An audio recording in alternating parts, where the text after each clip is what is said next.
तो रीट का एग्जाम है और उसे लेकर तैयारियां भी चल रही है, लेकिन इसी दौरान हमारे political editor Yogesh Sharma ji RSM SSB के अध्यक्ष हरिप्रसाद शर्मा जी के साथ हैं, उनसे बातचीत कर रहे हैं। चलिए उनका रुख करते हैं।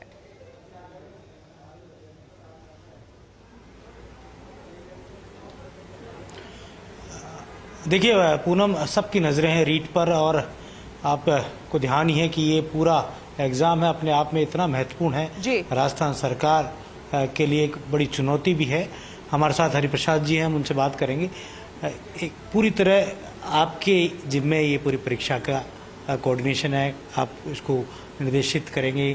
पूरा एक कहा जा सकता है सफलता के साथ संचालित करने को लेकर किस तरह की प्लानिंग की गई है? नहीं, वर्तमान में जो रीट हो रही है ये माध्यमिक शिक्षा बोर्ड द्वारा हो रही है और इसकी जो मुख्य परीक्षा होगी शिक्षक की, वो इनका रिजल्ट होने के बाद हमारे द्वारा आयोजित की जाएगी। वो जनवरी माह में संभावित है।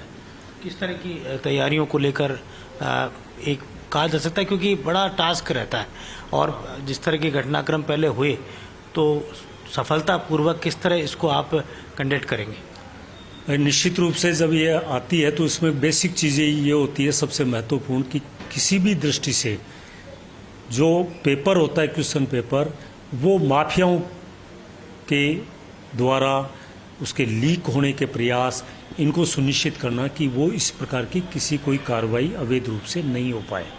पहला तो ये देखा जाता है। इसके लिए कुछ बेसिक सावधानियां रखी जाती है कि ये जो भी आज तक कोई भी बदमाशी होती रही है वो केवल केंद्रों पे होती रही है। यदि केंद्रों को अगर हम प्रभावी तरीके से सुरक्षित बना पाते हैं तो ये ऐसी बदमाशी होने की संभावनाएं कम से कम हो जाती है। तीसरा, इसका ट्रांसपोर्ट और इनका जो स्ट्रॉन्ग रूम होते हैं वो जनरली हम जो जिला कलेक्ट्रेट के अंडर में ट्रेजरी होती है, जो जिला कोषालय होते हैं, वहाँ पे रखी जाती है। वहाँ पे सुरक्षा प्रबंध, गार्ड वगैरह होती है, सुरक्षा के प्रबंध है, ये सारे के सारे सुनिश्चित रूप से प्रभावी किए जाते हैं।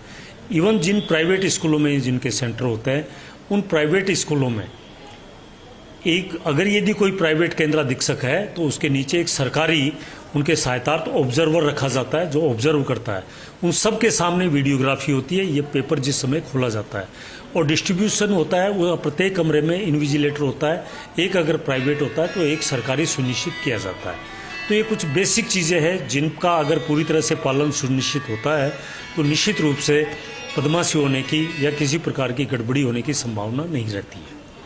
क्योंकि एक घटनाक्रम बीते दिनों जब हुए रीट परीक्षा के पेपर के आउट होने को लेकर, एक पूरी सरकार की साख का सवाल होता है और उस साख को बचाए रखना एक चुनौती की तरह होता है। आप खुद एक बड़े पुलिस अधिकारी रहे हैं, लंबे समय तक आपने एक गौरवशाली कैरियर आपका रहा है, तो उसके दृष्टि से हम देखें तो उन माफियाओं तक को पकड़ना और हजारों लाखों नौजवानों के साथ न्याय होना, ये इसके बीच में किस तरह का काम आपने किया?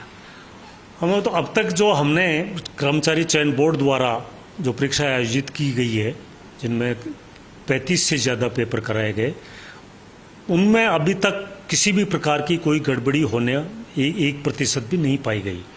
और इसमें सबसे ज़्यादा जो हमने सहयोग लिया वो एसओजी का, एसओजी के एडिशनल डीजी अशोक राठौड़ साहब, वो इस मामले में बहुत अत्यधिक रुचि लेते हैं और उनका हमेशा पूरा सहयोग मिलता है, उनका और उनकी टीम का, उनके अफसरों का।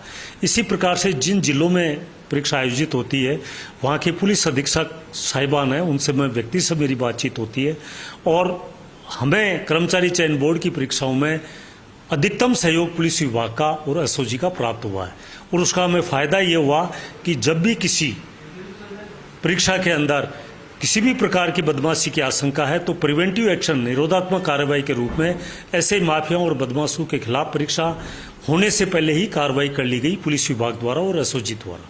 तो इसमें हम आपसी समन्वय और सहयोग की वजह से हम इसमें सफलता प्राप्त कर पाते हैं। किस तरह से इस पूरे मामले को लेकर जो एक मुख्यमंत्री आपके ऊपर भरोसा जताते हैं, इस पूरे चयन बोर्ड पर भरोसा जताया, तो रीट को लेकर भी किस तरह कि आपका मार्गदर्शन रहेगा या आप कुछ सुझाव देंगे? हाँ, वो मैं बताया कि जब चूंकि पात्रता जो इनकी परीक्षा हो रही है, इसके बाद जब इनका रिजल्ट हमें प्राप्त हो जाएगा तो रीट की तैयारियां उसी के अनुरूप की जाएगी, क्योंकि यह महत्वपूर्ण परीक्षा है और उसमें करीब 46,000 से ज़्यादा शिक्षकों की भर्ती होनी है। तो हमारे लिए जो वर्तमान पात्रता परीक्षा है उससे भी ज़्यादा महत्व है कि जो मुख्य परीक्षा आयोजित हो वो पूर्णतः सुरक्षित हो, सकुशल हो, निष्पक्ष हो और पारदर्शिता के साथ हो। ये सुनिश्चित करना हमारा कर्मचारी चयन बोर्ड का भी है, ताकि जो सरकार चयन बोर्ड पे भरोसा करती है उस भरोसे पे हम खरा उतरें और उसी के अनुरूप हम परिणाम दे सके। एक राजनीतिक दबाव की बात आती है, पॉलिटिकल प्रेशर की बात आती है, उसको लेकर कैसे आप हैंडल करते हैं?